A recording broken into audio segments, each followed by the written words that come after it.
Hi everyone, welcome to my video. My name is Sarah Walsh. I'm a spiritual reawakening coach and a Holy Fire Reiki master, and today I wanted to talk about Jesus and to share some messages from Jesus that he gave to me and he wanted me to share with the world. And this happened almost a year ago, towards the end of 2019. So it's been almost a year now, and at the time, I thought maybe I would start getting regular messages from Jesus, but I've only gotten like one since then. So, and at the time I did share the messages. I was doing Facebook videos that I was posting on my Facebook. So if you have been a Facebook friend of mine and you were watching those videos, you will probably have already heard this message. So maybe you're not wanting to hear it again, or maybe you want to listen again. Maybe you forgot what I said, or you just want to hear it again. So I just felt the need that it wasn't time to share these messages again, because it's important, I guess, for people to hear them. So first I'll tell you how I first channeled Jesus. And I knew that other people had channeled Jesus before, like basically had direct communication with Jesus. I'd seen people posting in some of my Facebook groups about it, so I knew this was possible. And that's like, I guess, the first step in doing these kinds of things is believing that they can happen. You have to believe it can happen before it can happen. And anyway, so I was a year ago, I was very caught up in the what I call the Maya, the illusion of this 3D matrix. I was very like caught up in the duality paradigm of like, and people were like attacking me basically out of nowhere, unprovoked, pretty much attacking me. And I was like, what? I got very caught up in it and very affected by it, and I was very depressed, and I just didn't understand why people, when I try to be a good person, why people would be cruel to me intentionally. And so I decided I was going to check in with Jesus. Yes, because I believe I was born with Jesus in my heart. So like I've always felt Jesus is with me. So I literally looked down at my heart and I said, Jesus. I was like, what's going on? Like, why is this happening to me? Why am I suffering so much? And I saw a vision of him with my third eye, just in my mind. I saw him. He was like sitting on a boulder, and he looked up at me. He looked up at me and he just laughed. And I got really indignant about it. And I was just like, oh, Jesus, how can you laugh at me at a time like this? Like, this is not funny. This is serious or whatever. And he just laughed again. And it woke me up. It woke me back up. And it was like I got sucked up out of the 3D matrix at that moment. And I could see from a bigger perspective that this was all just an illusion, and we were all just like playing parts in a play. We all have our own play, and we're playing our parts, and other people are playing their parts to teach us certain lessons and whatever. And I had all this knowing of this in an instant, and then I kind of started laughing. And so that, I say, is how Jesus saved me, which really kind of tickles me, because I never thought I needed to be saved. I always knew I had Jesus in my heart, and there were a couple years in my early 20s where I denounced Christianity, and that's because of organized religion, and I was seeing people who were calling themselves Christians being very much hypocritical and not acting at all like Jesus. So I didn't want really anything to do with that, but I came back around because it's part of my mission, is to show people that Christianity, like true Christianity, is a good path. And it has been hijacked and misconstrued along the way. But anyway, so I never thought that I knew I had Jesus in my heart, so I was like, I didn't need to be saved by Jesus. So it's kind of funny that I did end up needing to be saved by Jesus, and he was there. He saved me. And so yeah, so there was that. And then that lifted me out of the suffering. And I didn't, it's not like my life was perfect then, but it pulled me out of that misery. It was my way out. And then a couple weeks later, it was like mid-December, I was sitting on my bed and I was just kind of, wasn't like technically meditating. I was just kind of, what I do is like just start letting my mind wander and just like kind of like let whatever wants to come in. So I think I kind of like open my crown basically and allow messages to come in. And I was just sitting there daydreaming and thinking, and I was thinking about, I just started making these videos on Facebook, and I was thinking about what my next video was going to be about, what I was going to talk about. And all of a sudden in my head, I heard, Jesus is here. Like this big announcement, Jesus is here. And I thought, oh, wouldn't that be amazing if while I was making my next video, like Jesus, I started channeling Jesus on video. And then all of a sudden I heard, I'm happy to speak to you today because you spoke for me. And I knew it was Jesus. Everybody has their own energetic signature, including Jesus. You'll know, that's how I know. And so I heard him give the message before I saw him in my mind's eye. And the reason why he said that was because I had just made a post about Jesus on Facebook or something. And it was, I was basically,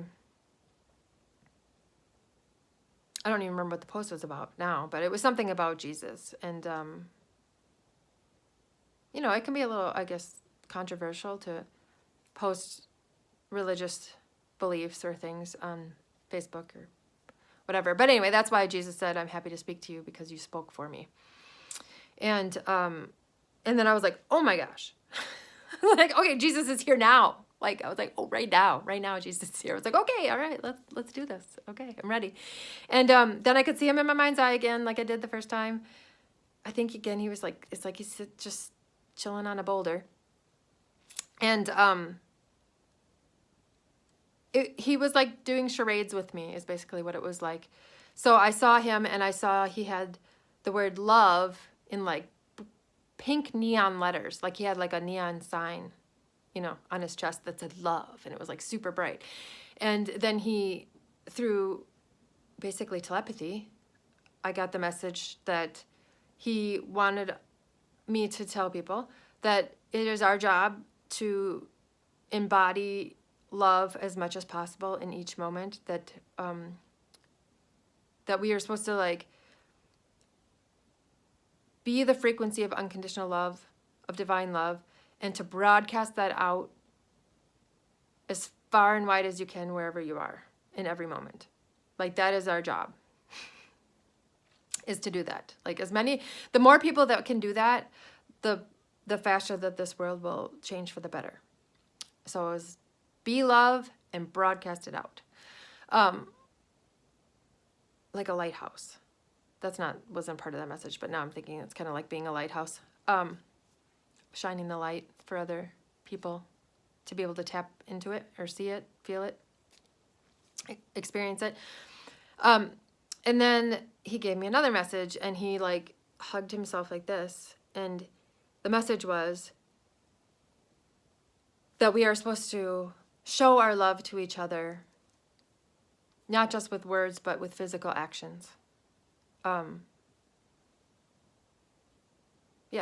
Through your actions as well as your words. And that it was like specifically like physical touch, like hugging. Like he wanted us to hug each other and show love. And now, at the time, I was like, okay, that's nice. I mean, it's, like that's nice. Like, okay. My number one love language, I speak all the love languages, but my number one love language is physical touch. So I thought that maybe like, yeah, physical touch is super important. Okay. But then now that I've had a year to look, and with what a year it's been, right? To think about it and to process that message. And now I realize, like, I think Jesus was saying that we're not supposed to social distance, honestly, is kind of what I now interpret that message to be, which I'm sure is controversial for me to say that, but that's really what I'm seeing, is like he was trying to say that touch is so important. Connection, human connection and physical connection is so important to our well-being. And it's so detrimental to take that away from people. So that's my belief, is that Jesus was trying to say we should never be afraid to touch each other and to show our love physically. And then he gave me another message, and he like motioned for like these two kids to come over to him. One was older, one was a little younger, one was a boy, one was a girl. I don't know. It doesn't really matter, I guess. But he put his arms around them, and his message was that we need to protect the children. That whatever we do, we need to protect the children and protect their innocence. And that every time we act in a way that is not of love towards a child, we take them a little bit away from God. So each time a child is hurt or treated from a place that isn't love, they lose a little bit of their innocence, and they get a little bit farther away from God. And then, however far away from God you were taken as a child and throughout your life, then you're going to have to work that hard to like get back.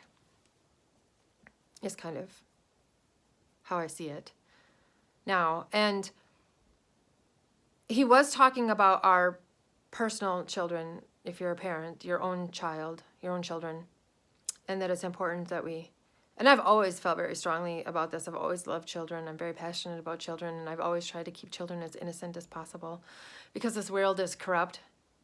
And and once they are corrupted, it's hard to get back. So I try to keep children as innocent as possible for as long as possible, which does sometimes look like I'm being overprotective, which I am. And I acknowledge that I am overprotective, but I guess I would rather have my children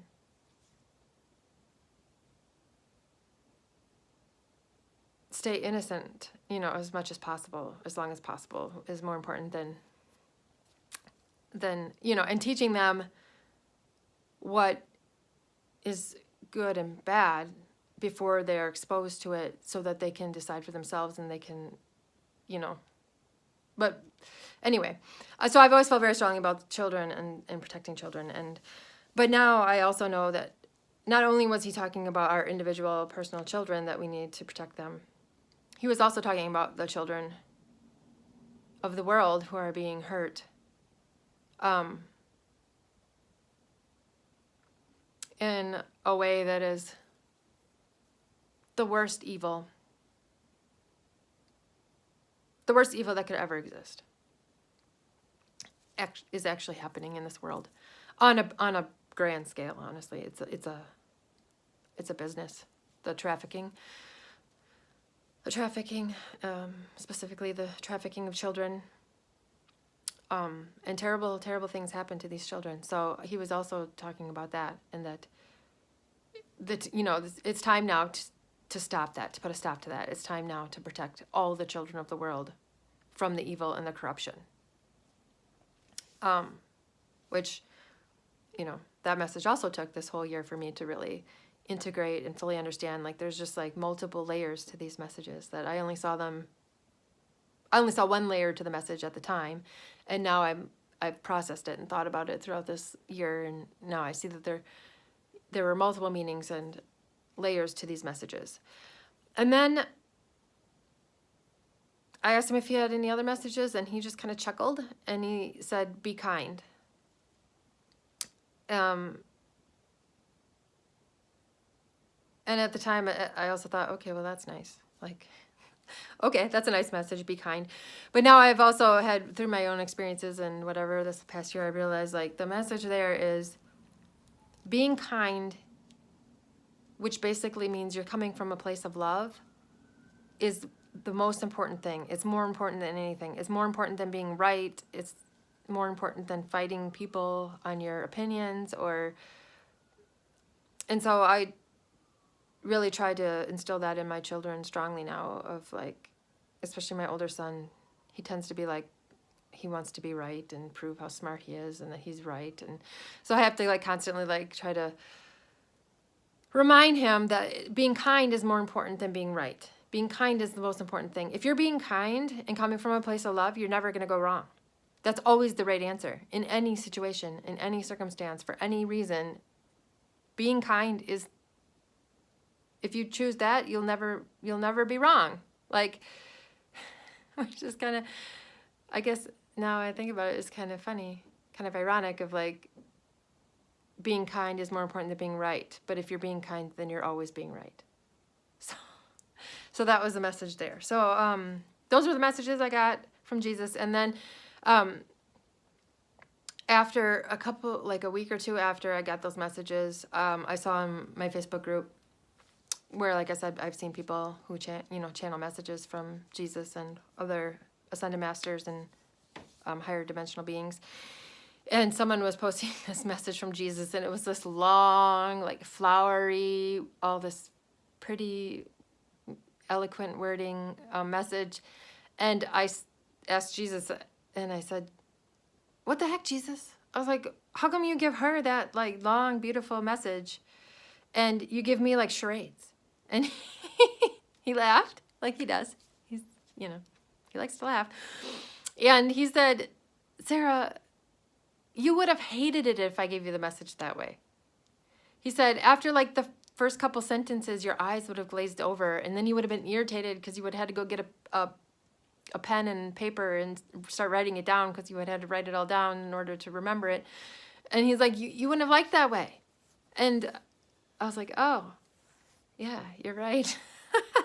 Because, I mean, look at the way he gave me the message. I didn't have to write anything down. He gave me the visual, and then the visual cued the message. So I didn't have, it's almost a year later and I can still tell you exactly what the messages were from him. And I think I did write it down then in my journal after it happened, but I don't have to like look back at my notes to say, oh, what were those messages and what was his message? And then like, I don't like all the extra really fluff, and all the words are unnecessary. It's just, so he was right. Like, he gave me the message. So that was the message. That was a message too, is we get information in the way that is right for us. We get messages in the way that is right for us. And I guess that's something for you to think about if you're like wanting to communicate with Jesus or your spirit team or your higher self or whatever. Like, be aware that, everybody gets messages different and signs differently, and you will get it in the way that is right for you and that works for you. So anyway, I thought that was funny.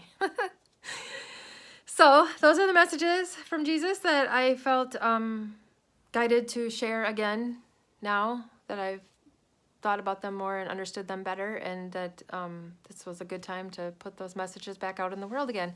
And now that I have a YouTube channel. So anyway, I hope you enjoyed the video, and feel free to comment if you have anything you'd like to say. And if you'd like to do one-on-one video coaching sessions with me, send me an email. I'll put that in the description box below. And thank you so much for watching. I appreciate each and every one of you, and I hope you have a great day, and I'll see you next time. Bye.